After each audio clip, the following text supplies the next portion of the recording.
The candles at Ravensmere Hall burned brighter than any Lady Evelina Harcourt had seen in a year, and still she felt cold. She stood near a marble pillar at the edge of the ballroom, gloved hands folded, watching couples turn beneath the chandeliers in a blur of silk and laughter. Somewhere behind her, two matrons were speaking in the low, deliberate whisper that carries further than a shout. "That is the Harcourt girl. No fortune left at all, they say. Her father's debts swallowed the estate whole. And still she wears pearls, borrowed, I imagine." Evelina did not turn. She had learned, over the past 12 months, that turning only invited more. It had begun the moment she entered, a ripple of glances, a pause in conversation, the particular silence that greets a woman everyone has already decided is beneath their notice. Two gentlemen had been introduced to her within the hour. Both had bowed with perfect civility, and both had found urgent business elsewhere within a minute of learning her name. A third had simply looked at her mother's old gown, faded at the hem where it had been let down twice, and had not bothered with even that courtesy. The poor girl no one wanted. She had heard the phrase murmured behind a fan not 10 minutes ago, and something in her chest had gone very still, the way a wound goes still just before it begins to ache in earnest. She lasted until the second set before she could bear it no longer. Slipping along the wall, past footmen with trays of ratafia and knots of gossiping ladies who did not so much as glance her way, Evelina made for the servants' passage rather than the grand front doors. It was not proper for a lady to leave through the kitchens, but propriety, she thought bitterly, had done precious little for her tonight. The night air outside struck her like cold water, and she breathed it in gratefully. No music, no whispers, only the wind moving through the bare hedgerows and the distant sound of carriage horses stamping in the drive. She had gone perhaps half a mile down the estate road, her thin pelisse pulled tight against the wind, when she heard it. A horse's frightened scream, then a heavy, terrible thud. Evelina picked up her skirts and ran toward the sound. She found an elderly gentleman sprawled at the roadside, his horse already bolting into the darkness, spooked by something. A fox, perhaps, or simply the wind through the trees. The man was struggling to rise, one arm bent beneath him at a wrong angle, blood dark against his sleeve. "Sir, don't move, you'll do yourself further harm." She was at his side before she had finished the sentence, kneeling, heedless of the mud soaking into her only good gown. Up close she could see he was well past 60, his coat finely cut despite its dishevelment. His voice, when he managed to speak, carrying the unmistakable authority of a man used to being obeyed. "Foolish animal," he muttered through gritted teeth. "I shall have words with my groom." "You'll have words with no one until this arm is bound." Evelina was already working at the edge of her shawl, tearing a long strip from it without hesitation. She bound the wound with quick, careful hands, the way she had once bound her father's fingers after he cut them chopping kindling, back when there had still been a household to keep, and no servants left to keep it. "There, that should hold until we reach shelter. Can you stand, sir, if I support you?" He looked at her properly then, as if seeing her for the first time.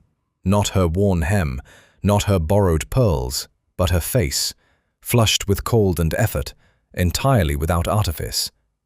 "You do not know who I am, girl." "No," she said simply, helping him to his feet. "Should that matter to whether I help you?" They walked slowly together toward the lights of a coaching inn, perhaps a quarter-mile distant, the old man leaning heavily on her shoulder, Evelina murmuring encouragement the whole way, as though she had not, an hour before, been the most humiliated woman in an English ballroom. At the inn, once he was settled by the fire and a surgeon sent for, the gentleman fumbled at his coat with his good hand and produced a purse, heavy with coin. "For your trouble, and your gown besides." Evelina looked at the purse, then at him, and shook her head. "Kindness offered for payment is no longer kindness, sir. Keep your coin. I hope your arm mends quickly." She left before he could argue further, slipping back out into the cold to find her own way home, never once looking back. And so she did not see the tall figure who had followed at a careful distance from the moment she left the ballroom, who stood now in the shadow of the inn's stable wall, watching her disappear down the dark road with an expression no one at Ravensmere Hall had seen on his face in a very long time. Duke Alaric Ravenshire had come to that assembly expecting nothing but another tedious evening among people who bored him. He had not expected to witness a woman society had just finished humiliating give away the one thing she could least afford to lose, and ask for nothing in return. He remained there long after she had gone, turning the sight over in his mind like a coin he could not stop examining, and told himself, without quite believing it, that his curiosity would end there.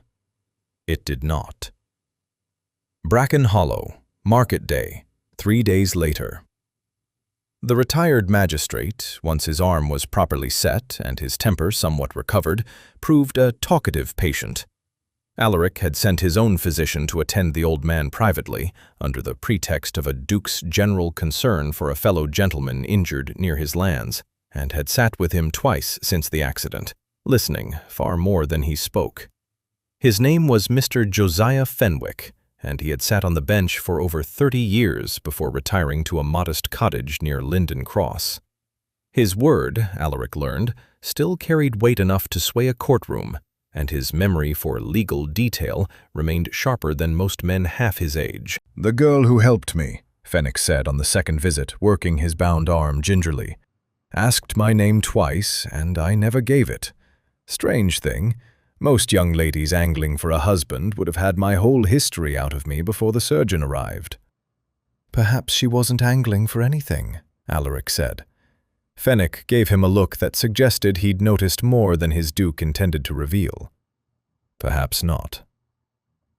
It took Alaric only a day of careful, unhurried enquiry to learn her name, and only 2 more to arrange, through no coincidence at all, to find himself in Bracken Hollow on Market Day, dressed in a plain brown coat with none of his usual insignia, introducing himself to shopkeepers as Mr. Ravensmere, near enough his own name to feel less like a lie, and common enough to draw no notice. He found her at a draper's stall, turning over a length of ribbon so cheap it would fray within a month, counting coins from a small purse with the careful, practiced arithmetic of someone who could not afford a miscalculation.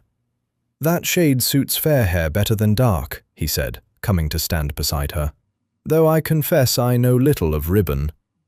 Evelina glanced up, startled, then recovered with the easy composure of a woman well used to strangers speaking to her at market. "Then you'll forgive me if I trust my own judgment over a gentleman's, sir. I've had rather more practice choosing ribbon than you, I should think." "Undoubtedly." He allowed himself a small smile. "May I ask what it's for?" "Mending my pelisse, if you must know. The hem's come loose, and I haven't the coin to spare for a dressmaker's needle when I have 2 of my own." She said it plainly, without the shame he half expected, and went back to counting her coppers. They fell into conversation without either quite deciding to. Alaric found himself walking beside her through the market stalls as she finished her errands, a twist of tea here, a small paper of pins there, and discovered, with some surprise, that she asked him nothing about his business, his income, or his prospects. She spoke instead of the weather, of a neighbour's difficult goat, of a book she'd borrowed from the vicar's wife and read 3 times because she owned so few of her own. "You don't care for balls, I take it," Alaric said, when she mentioned in passing, without self-pity, the assembly at Ravensmere Hall. "I care for them well enough. I simply find the people who attend them tiresome." She caught herself, glanced at him sideways. "Forgive me, that was uncharitable." "Uncharitable, perhaps. Was it untrue?" Evelina laughed, a real laugh, surprised out of her. "No, not untrue at all. Half the gentlemen there measure a woman's worth by the size of her dowry and call it discernment. The other half haven't the courage to speak to anyone their mothers haven't already approved." She stopped herself again, cheeks colouring. "I oughtn't say such things to a stranger." "I find I don't mind hearing them." They had reached the edge of the market square by then, where the road forked toward the cottage she shared with an aunt too frail to manage the household alone. Evelina paused, studying him with a frankness that unsettled him more than any calculated glance from a marriageable young lady ever had. "You ask a great many questions for a gentleman who's told me almost nothing of himself, Mr. Ravensmere." "There isn't much worth telling." "I doubt that." But she let it pass and dropped a small, unpracticed curtsy. "Thank you for the company. It's been some time since anyone spoke to me as though I had something worth saying." She was gone down the lane before he could think of a reply worth giving. Alaric stood in the square a moment longer than was sensible, turning her words over. He had spent a decade among women who studied his title before they studied his face, who agreed with everything he said before he had finished saying it, who laughed at jests he hadn't made simply because he was the one expected to be amusing. Evelina Harcourt had argued with him within 5 minutes of their meeting and hadn't once asked his income. He rode back toward Ravensmere Hall that evening in no particular hurry, aware of something unfamiliar settling in his chest. Not quite fondness, not yet anything he was prepared to name, but a curiosity that had, against all his intentions, refused to end where he'd told himself it would. High Winthorpe Manor, 1 week later. The invitation to High Winthorpe Manor had been extended to Alaric weeks before he'd ever set eyes on Evelina Harcourt, and under ordinary circumstances he'd have sent his regrets, as he did to most such gatherings. Lady Winthorpe's country parties were tedious affairs, 3 days of card tables and forced conversation among families angling for advantageous matches, and he had attended perhaps 2 in the last 5 years. This time he came early and stayed. On the second afternoon, over tea in the drawing room, he asked Lady Winthorpe, with a carelessness he did not feel, whether a Miss Harcourt had been included among her guests. The room did not go entirely silent, but it came close enough that Alaric felt every eye turn toward him at once. Lady Winthorpe's teacup paused halfway to her lips. "Harcourt? The one from Bracken Hollow?" A younger woman near the window, Miss Prescott, if he recalled correctly, the daughter of a baronet with more pride than sense, gave a short laugh. "Your Grace cannot mean the girl with no fortune. Surely you jest." "I rarely jest about anything," Alaric said, "and never about matters of courtesy. I understood her father was well regarded in this county before his death. It seems an oversight that his daughter should be excluded from a gathering of his old acquaintances." It was not quite a command, but it landed like one. Lady Winthorpe, flustered and unwilling to offend a duke over so small a matter, dispatched a note that same evening. Alaric watched Miss Prescott exchange a look with 2 other ladies across the room, a look that promised the invitation would not be extended kindly, whatever its wording. He admitted to himself later, some notion of what he was setting in motion, and had done it anyway. Evelina arrived the following afternoon in a gown clearly altered from an older pattern, the waist taken in, new trim added at the sleeves to disguise its age, the whole effort skillful enough that a careless eye might have missed it entirely. No eye at High Winthorpe Manor was careless. Alaric watched from across the lawn as she was greeted with exquisite politeness that somehow managed to convey, in every syllable, precisely how unwelcome she was. "How resourceful," he heard one lady murmur to another, just loud enough to carry, as Evelina passed near a cluster of guests taking the air. "One does admire a girl who makes do. I hear she trims her own bonnets now. Quite the little seamstress." Evelina's chin lifted a fraction, her only visible response, and she continued walking as though she hadn't heard a word. Alaric felt something sharpen in his chest, an urge he recognized as anger, and understood immediately that he could not act on it, not directly, not in the way he wanted, which was to turn on Miss Prescott and inform her precisely what he thought of women who mistook cruelty for wit. That would only confirm what half the room already suspected, and turn Evelina into a spectacle rather than a guest. So instead he crossed the lawn, bowed to her with the same formal courtesy he might have shown a duchess, and said, loudly enough to be heard by anyone nearby, "Miss Harcourt, I hoped I might find you here. Would you do me the honor of walking with me to the rose garden? I understand it's rather fine this time of year, though I confess I've never troubled to look at it properly myself." Evelina's surprise was well hidden, but not hidden enough to escape him entirely. "Of course, sir." They walked. He kept the conversation light, deliberately unremarkable. The roses, a dull anecdote about his gardener's ongoing feud with a family of rabbits, anything that gave the watching guests nothing to seize on but the plain fact of his attention. Evelina, for her part, matched his tone, though he caught her glancing back once toward the terrace, where a knot of ladies stood watching with expressions caught between disbelief and calculation. "You needn't have done that," she said quietly, once they were far enough in the house that no one could overhear. "Done what?" "Rescued me from that terrace. I've endured worse than a few unkind remarks about my bonnets." "I wasn't rescuing you." It was, he knew, not entirely true. "I find your company considerably more interesting than theirs. That's the whole of it." She studied him for a long moment, and he had the uncomfortable sense that she saw through him rather more clearly than he'd have liked. "You spend a great deal of time in conversation with a woman society has decided isn't worth the trouble, sir. People will begin to talk. Let them." By that evening, they already had. Alaric overheard enough fragments over dinner. The Duke and the Harcourt girl, of all people. Surely he cannot mean anything by it. His mother would never permit. To understand that his afternoon in the rose garden had accomplished exactly what he'd intended, and considerably more than he'd planned for. He found, turning it over privately later that night, that he did not regret it in the least. Linden Cross. Several days later. Alaric had never much cared for paperwork, but he found himself, on a grey Tuesday morning, seated in the cramped parish archive at Linden Cross with a stack of old deeds and ledgers before him, and no intention of leaving until he understood how a respectable estate had crumbled to nothing within the space of 2 years. The clerk who managed the archive, a nervous young man named Dobbs, seemed baffled that a duke would trouble himself with such matters personally, rather than sending a solicitor.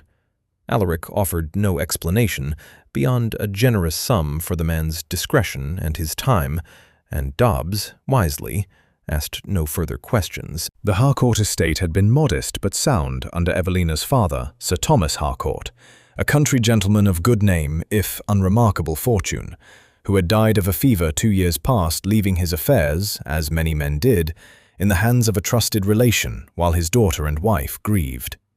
That relation was a cousin named Mr. Percival Grey, distant enough in blood that Alaric had needed 3 separate documents to trace the connection, and close enough in circumstance to have inserted himself into every decision touching the estate within a month of Sir Thomas's death. What followed, laid out across ledgers and correspondence that Dobbs fetched down from dusty shelves, was not carelessness. Alaric had seen careless men ruin themselves before, through drink or gaming or simple foolishness, and this bore none of those marks. This was patient, deliberate. Mr.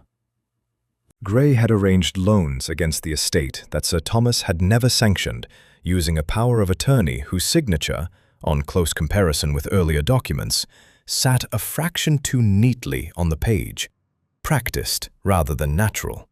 He had sold off 2 tenant farms below their value to a buyer who turned out, on further tracing, to be Grey's own brother-in-law under a different surname.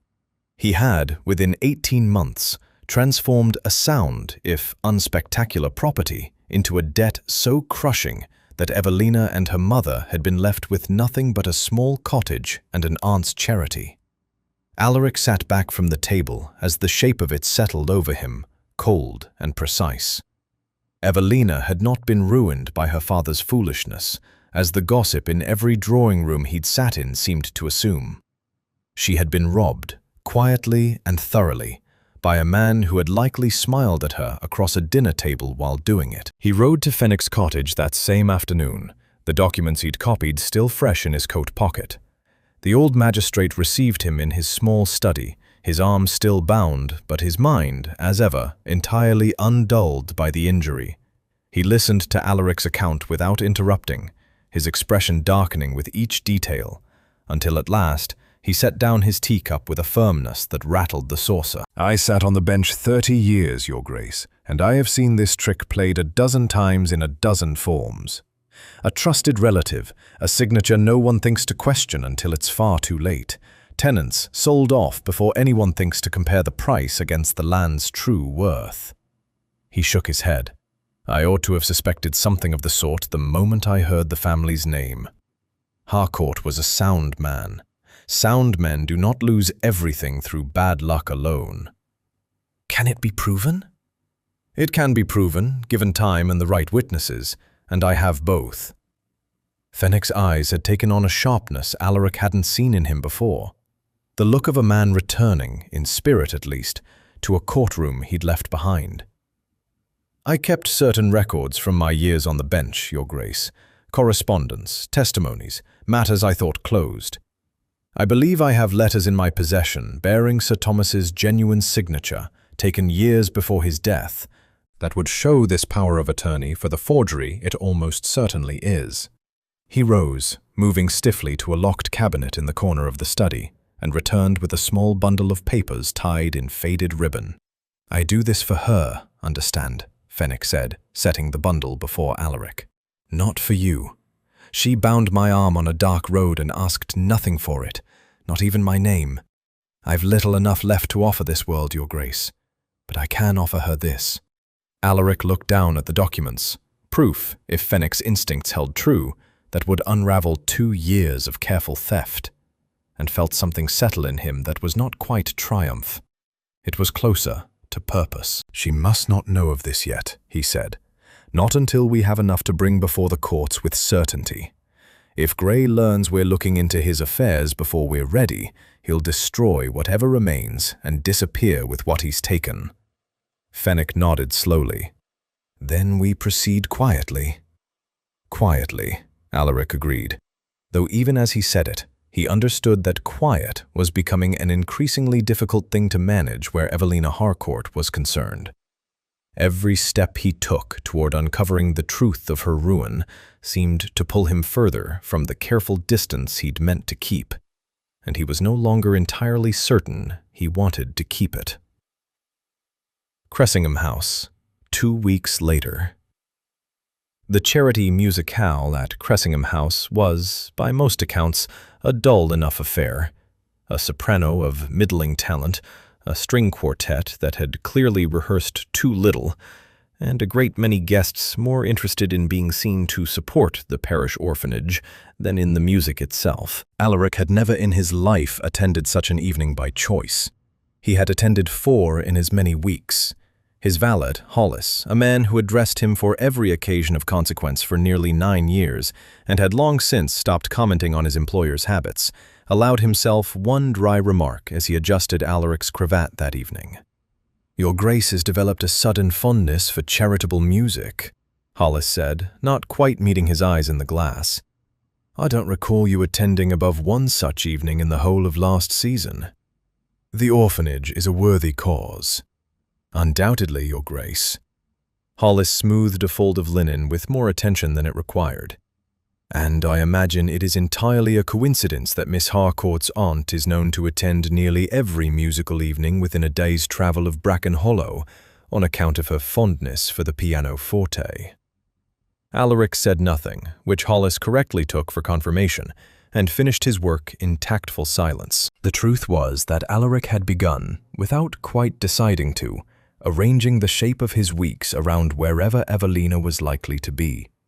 He told himself each time that his presence at a particular assembly, a particular musicale, a particular Sunday service in a parish rather further from Ravensmere Hall than convenience strictly demanded, was coincidental, or at worst, a natural extension of his ongoing interest in resolving the matter of her family's estate.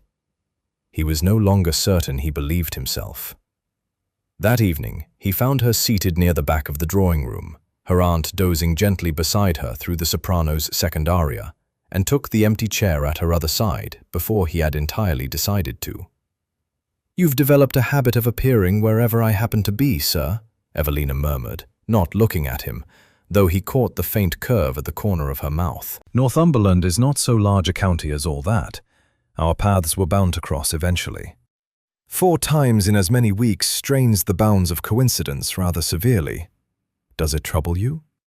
She considered this longer than he expected, her gaze fixed on the quartet rather than on him. No, she admitted finally, quietly enough that he had to lean slightly to catch it over the music. It doesn't trouble me at all. That is rather the difficulty. I don't follow. I enjoy your company, Mr. Ravensmere, far more than I ought to, given what little I know of you and what I suspect you're not telling me. She glanced at him then, something guarded behind her eyes. A gentleman of your evident means and education, wandering markets in Bracken Hollow, attending country musicales he has no earlier history of attending, seeking out the company of a woman with nothing left to recommend her. It doesn't add to a sum I fully understand. Alaric felt the familiar temptation to tell her everything then. His name, his title, the documents growing steadily in Fenwick's cabinet, the whole of it, and set it aside once more, unwilling to risk what he'd built between them on ground not yet solid enough to hold the weight of such a revelation. Perhaps I simply find your conversation worth the traveling, he said instead. Perhaps. She did not sound convinced, but she let the matter rest, turning her attention back toward the quartet as the soprano began her final piece. It was Evelina, in the end, who voiced what he had avoided saying aloud. As the musicale drew to its close, and guests began gathering shawls and exchanging farewells, she rose alongside him near the doorway. Her aunt occupied a few steps away with an old acquaintance, and spoke in a low voice meant only for him. I think we ought to be sensible about this, sir, whatever this is. You are, whatever else you may be, plainly a man of some fortune and standing, and I am a woman with neither. I've watched enough of my own acquaintances mistake pleasant company for something lasting, and watched the disappointment that follows when a family objects, or circumstance intervenes, or a gentleman simply comes to his senses. Her voice did not waver, though something behind it suggested the words cost her more than she let show. I would rather guard against that disappointment now than suffer it later. I hope you'll understand. I understand that you've decided the ending of this before it's properly begun, Alaric said, more sharply than he intended. I've decided nothing. I've simply learned not to hope for things unlikely to come to pass. She offered him a small, careful smile, the kind that closed a door rather than opened one. Good evening, Mr. Ravensmere. I do hope we needn't strain coincidence quite so often in future. She left with her aunt before he could answer, and Alaric stood alone near the doorway for a long moment afterward, aware of an ache in his chest he had not felt in a great many years, and entirely uncertain how to prove her wrong, without first proving her right. That he had, indeed, been keeping something from her all along. Greyhaven Reach, several days later. Mr. Percival Grey had not survived 30-odd years of quiet dishonesty without developing a keen instinct for danger, and that instinct had been humming steadily for the better part of a fortnight. It began with small things. A clerk at the Linden Cross Archive who mentioned, over ale at the local inn, that a gentleman of quality had spent an entire day poring over old Harcourt deeds.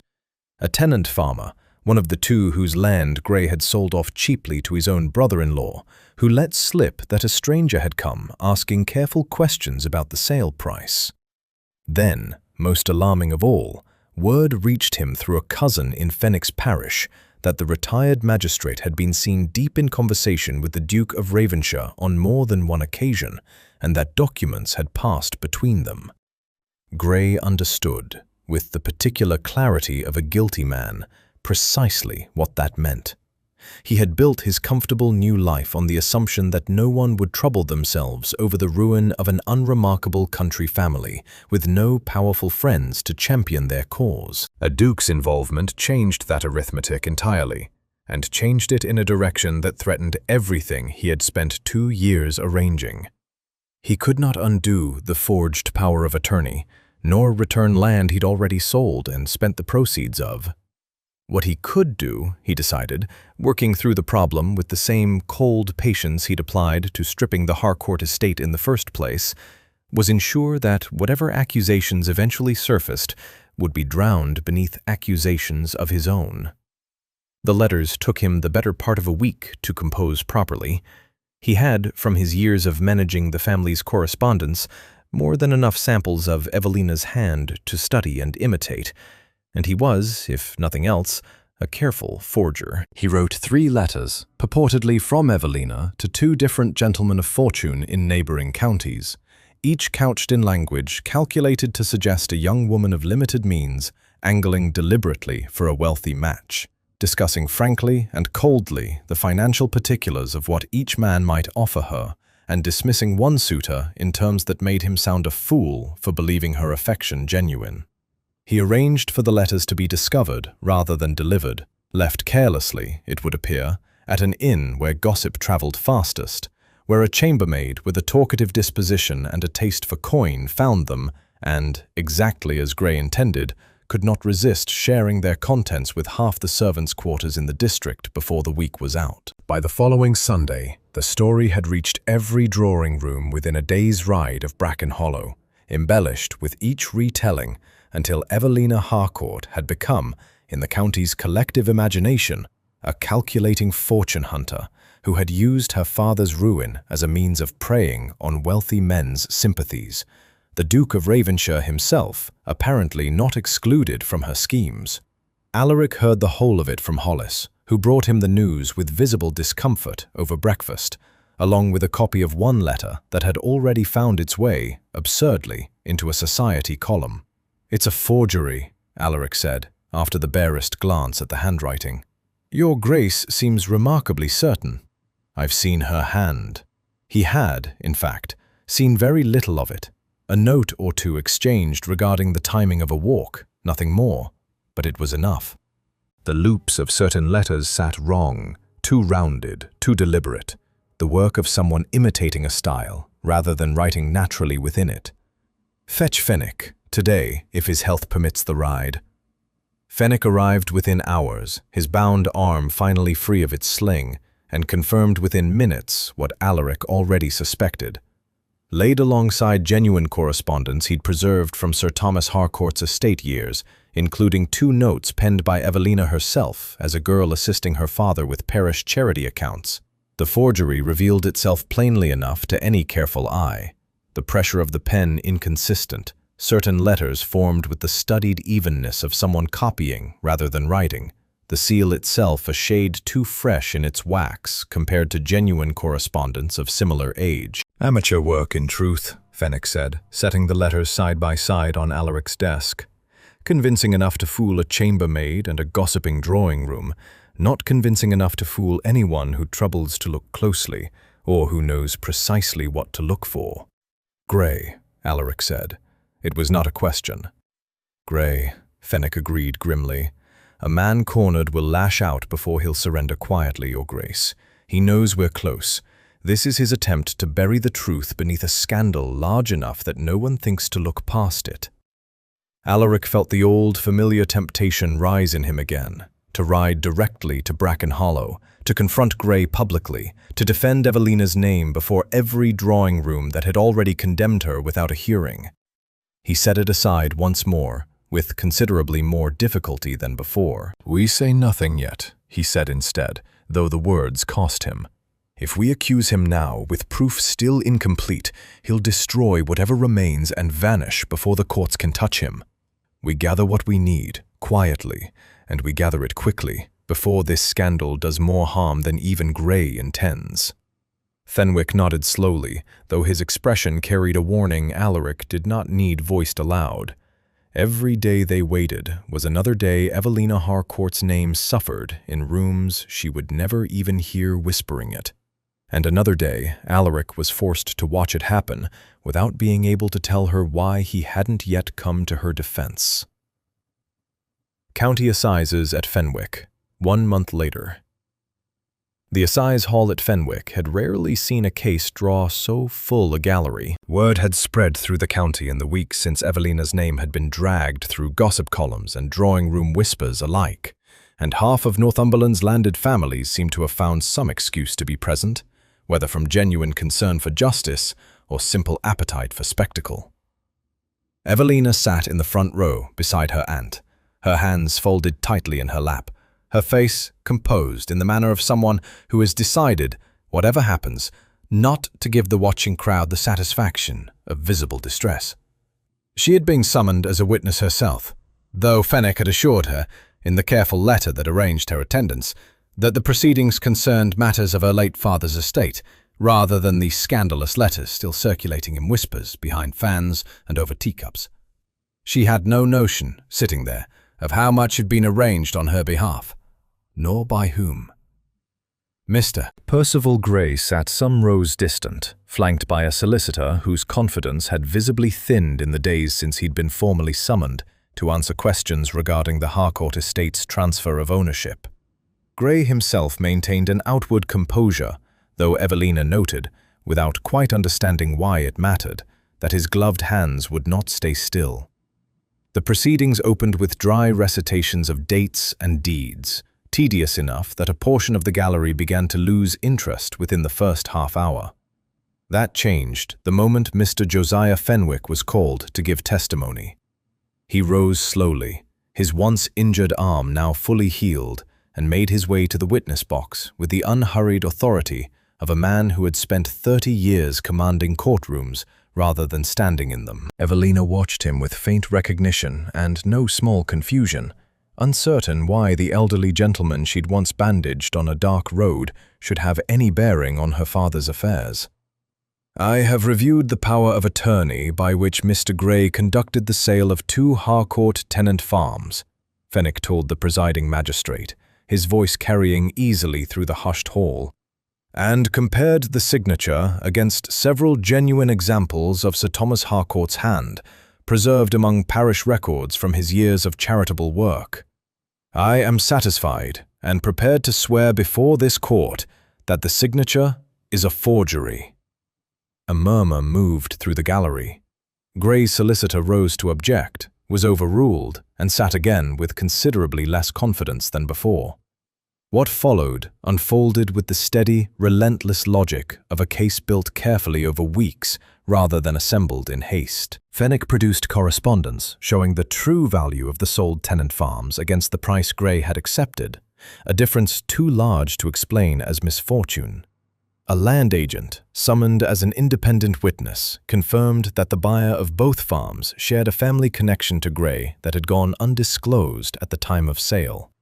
A clerk from the Linden Cross archive testified to the timing of certain documents, filed in a hand that did not match the elder Sir Thomas's known correspondence in the months before his death.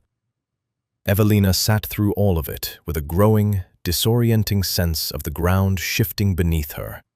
She had believed, for 2 years, that her family's ruin had been simple misfortune, bad debts, poor management, the ordinary tragedy of a modest estate outliving its master. She had not once imagined deliberate theft, still less that the man responsible sat in this very hall, a distant cousin she had trusted enough to leave her family's affairs in his hands while she and her mother grieved. The magistrate's ruling, when it came, was unambiguous.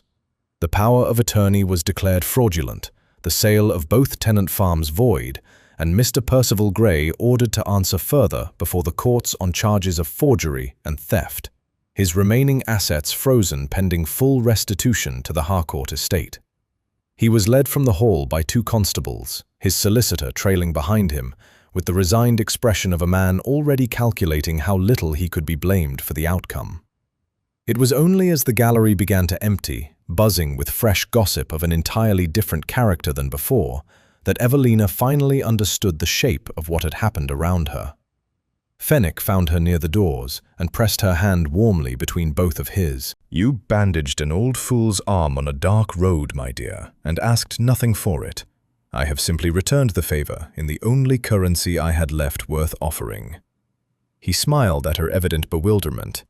"I confess I am not the only one who worked on your behalf these past weeks, though I suspect the other party would prefer to explain that himself, in his own time."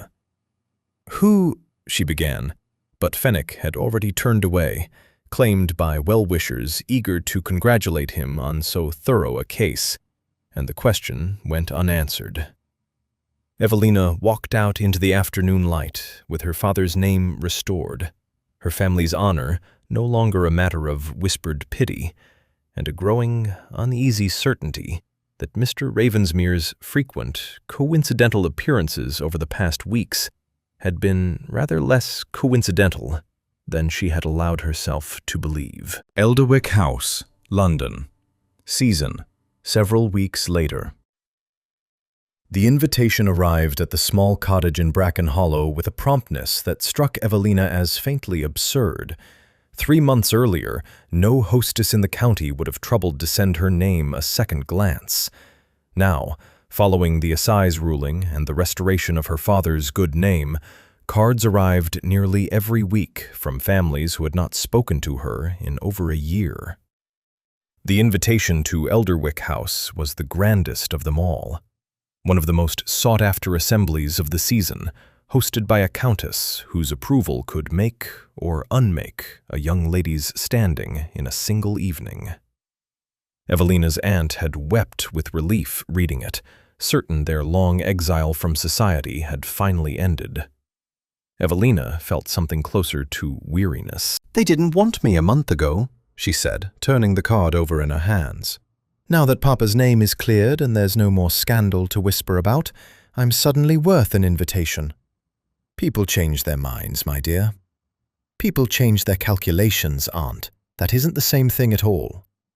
She attended regardless, in a new gown purchased with funds recovered from the estate, pale blue silk, properly fitted for the first time in 2 years, no let-down hems or borrowed trimmings to disguise. The irony was not lost on her that she finally possessed the means to dress as fashionably as any woman in the room, on the very evening she cared least about impressing anyone in it. Elderwick House blazed with candlelight when she arrived, its ballroom already crowded with precisely the sort of guests who had once refused introductions to her without a second thought. Several of them approached her within minutes of her arrival, all warmth and solicitous concern, asking after her health, her aunt, the resolution of her family's difficulties, as though they had been her staunchest allies throughout rather than her most enthusiastic critics. Miss Prescott, of all people, found her near the refreshment table with a smile so bright it might have fooled someone who hadn't stood beside her on a lawn at High Winthorpe Manor, listening to remarks about trimmed bonnets. "Miss Harcourt, how wonderful you look this evening. We must have you to dine soon. I do feel we never had the chance to become properly acquainted." "How strange," Evelina said, with perfect civility. "I rather thought we had." Miss Prescott's smile faltered only slightly before she moved on, and Evelina permitted herself the smallest private satisfaction before turning her attention elsewhere, unwilling to let old grievances spoil an evening she had not particularly wished to attend in the first place. She had not expected to see Alaric there at all, still less to see him arrive without the modest brown coat and borrowed name he'd worn through every previous meeting. When the doors opened and a footman announced His Grace, the Duke of Ravenshire, the ballroom's chatter dimmed noticeably, and Evelina turned along with everyone else, only to feel the floor shift strangely beneath her when the tall figure crossing the threshold resolved, unmistakably, into Mr. Ravensmere. She understood in an instant, with a rush of feeling too tangled to name cleanly. Betrayal, disbelief, and beneath both, something that felt uncomfortably close to relief, as though a puzzle she'd been turning over for weeks had finally clicked into its proper shape. He did not go first to greet his hostess, nor to any of the several noble families clearly angling for his attention. He crossed the ballroom directly toward Evelina, ignoring the murmurs that trailed in his wake, and stopped before her with a formal bow that drew every eye in the room. "Miss Harcourt, I hoped I might claim the first dance of the evening, if you'll permit it." The room had gone entirely silent, the orchestra still tuning, dozens of guests frozen mid-conversation to watch a duke request a dance from a woman half of them had refused to acknowledge a season ago. Evelina looked at him for a long moment, aware of every eye upon them, aware too that whatever she said next would be repeated in every drawing room in London by morning. She thought of Fenwick's careful evasion outside the assize hall, of a dozen conversations across markets and musicales that suddenly reordered themselves into something with far greater weight than coincidence. "You have a great deal to explain, Your Grace," she said quietly, for his ears alone. "I know." "That does not answer whether I intend to forgive you for it." "No," he agreed, "but it might buy me the length of a dance to try." She placed her hand in his, and the orchestra began, and the whole of Elderwick House watched the woman once known as the poor girl no one wanted lead the evening's first dance with its most eligible and least attainable duke, understanding, every one of them, that whatever this signified, it changed everything they thought they knew about both. The gardens of Ravensmere Hall, early spring, several weeks later. Word of the dance at Elderwick House had, predictably, consumed every drawing room in London and half of Northumberland within days, and Evelina had spent the weeks since fielding a steady stream of visitors whose curiosity about her connection to the Duke of Ravenshire outweighed, by some margin, their earlier indifference to her existence. She had answered their questions with careful vagueness and given Alaric, in the same period, considerably less patience than he'd hoped for. He had called on her twice at the cottage in Bracken Hollow and been received both times with a politeness so correct it felt colder than open anger. It was only on his third visit, when he found her walking alone along the hedgerow rather than seated stiffly in her aunt's parlor, that she finally allowed him more than a few clipped sentences. "You watched me that night," she said without preamble before he'd fully dismounted. "On the road with Mr. Fenwick. You were there." It was not quite a question, and Alaric did not treat it as one. "I was." "You saw everything, the whole of it, and you said nothing, not for months, while I spoke to you as though you were simply some gentleman I'd happened to meet in a market square." She stopped walking, turning to face him fully, and he saw, beneath the composure she'd maintained since Elderwick House, something rawer underneath. "Was it a game to you, Your Grace, watching the poor girl no one wanted, to see how she carried on when she thought no one important was looking?" "No." The word came out sharper than he intended, and he softened it with what followed. "It was never that. I watched you give away the last of your dignity to a stranger who offered you coin for it, and refuse the coin. I have spent a decade surrounded by people who calculate every kindness before they offer it, Evelina, and I did not know, until that night, that anyone still gave without first counting the cost." She said nothing, though her arms, folded tightly across her chest, loosened by some fraction. "I told myself, at first, that my curiosity would end quickly enough on its own," he continued. "It didn't. I sought you out in Bracken Hollow because I wanted to know if the woman I'd watched on that road was as rare as she seemed, or if I'd simply witnessed one good moment from an otherwise ordinary person. I kept my name from you afterward because I feared, quite plainly, that a duke's title would change everything between us before it had the chance to become anything real. You spoke to me as Mr. Ravensmere in a way you would never have spoken to His Grace of Ravenshire, and I confess I was selfish enough to want that a while longer than I should have." "And Grey? Fenwick's testimony, the assize?" "I could not tell you what I'd discovered about your estate without also telling you who had discovered it, and why. I feared that if I revealed myself too soon, you would see the investigation as another calculation, another gentleman buying your gratitude the way that purse tried to buy it on the road. I wanted the truth about your father's estate restored on its own merit, not tangled up with whatever you might have felt you owed a duke for uncovering it."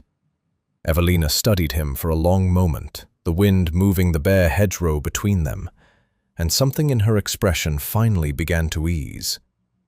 "That is either the most thoughtful deception I have ever encountered, or the most convenient excuse for one. Perhaps both." She laughed then, the same unguarded laugh he remembered from their first proper conversation at the draper's stall, and something in his chest loosened at the sound of it. He did not propose that day, sensing rightly that trust, once shaken, needed more than a single conversation to settle fully back into place. He waited instead until early spring, when the gardens at Ravensmere Hall had begun their first tentative bloom, and invited Evelina to walk them with her aunt as chaperone, trailing at a discreet distance among the rosebeds Alaric had once described to her, months before, as merely adequate. "They're finer than adequate," Evelina said, running her fingers over an opening bud. "You undersold them rather badly, sir." "I've been told I undersell a great many things." He stopped walking, and something in his tone made her turn to face him fully. "I have known dukes and countesses and half the fortune-hunting families of this county, Evelina, and not one among them ever offered kindness to a stranger with no thought of what it might earn them in return. It was never your restored fortune that drew me to you, nor your father's cleared name, nor anything Grey stole or Fenwick's testimony recovered. It was a woman on a dark road, tearing her own shawl for a man she owed nothing, asking for nothing, but that he mend well." He knelt there among the roses and asked her to become his wife. Evelina's answer came without hesitation, certain for the first time in 2 long years that whatever she was agreeing to, it had nothing to do with fortune restored or reputation salvaged, and everything to do with a man who had loved the poorest, most overlooked version of her before he'd ever learned there was anything else to love. When she was presented that summer as the future Duchess of Ravenshire, the very same drawing rooms that had once whispered the poor girl no one wanted fell respectfully silent as she entered. Not for her title, which she wore lightly, nor her restored fortune, which she never once flaunted, but for the quiet, unshaken dignity that had outlasted every insult they had spent 2 years perfecting, and proved, in the end, considerably stronger than all of them combined.